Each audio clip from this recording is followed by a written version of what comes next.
America, ఆస్ట్రేలియాలో జాతి వివక్షపై పెద్ద ఎత్తున చర్చ జరుగుతున్న వేళ బీజేపీ మాజీ ఎంపీ తరుణ్ విజయ్ దక్షిణ భారతీయులపై చేసిన వ్యాఖ్యలు దుమారం అలజడి రేపాయి.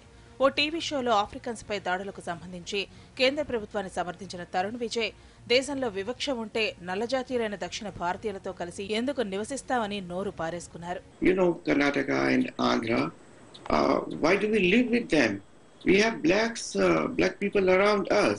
You are denying your own nation, you are denying your ancestry, you are denying your history, you are denying your culture, and you are trying to be good. That's very bad. Tarun Vijay వ్యాఖ్యలపై విమర్శలు వెల్లువెత్తాయి. ఆయన దక్షిణ భారతీయులందరినీ అవమానించారని మండిపడ్డారు కాంగ్రెస్ నేతలు. వెంటనే వ్యాఖ్యలు ఉపసంహరించుకోవాలని demand చేశారు. దక్షిణ భారతీయుల గురించి ఆయన మనసులో మాటే చెప్పారని ఎద్దేవా చేశారు.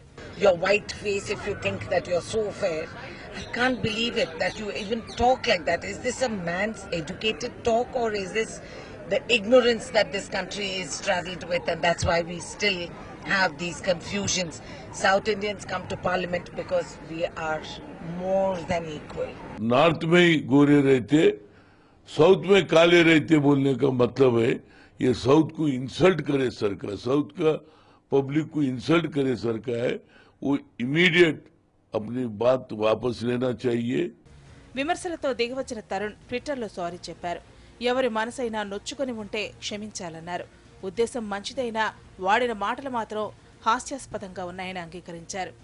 తరుణ్ వ్యాఖ్యలపై స్పందించారు జనసేన అధినేత పవన్ కళ్యాణ్. క్షమాపణలు చెప్పినంత మాత్రాన మర్చిపోయే అవమానం కాదన్నారాయన. నల్లగా ఉన్నవి వద్దనుకుంటే కోకిలను కూడా నిషేధించండి అన్న పవన్, మీరు ఎగరేసే జాతీయ పతాకం కూడా ఓ దక్షిణాది మహనీయుడు రూపకల్పనేనన్న విషయం గుర్తుంచుకోవాలన్నారు. ఉత్తరాది అహంకారం మొత్తం తరుణ్ విజయ్ మాటల్లో కనిపిస్తోందని, ఇలాంటి వివక్షలు జాతిని గీతలు గీసి మరీ విడదీస్తాయంటూ మండిపడ్డారు.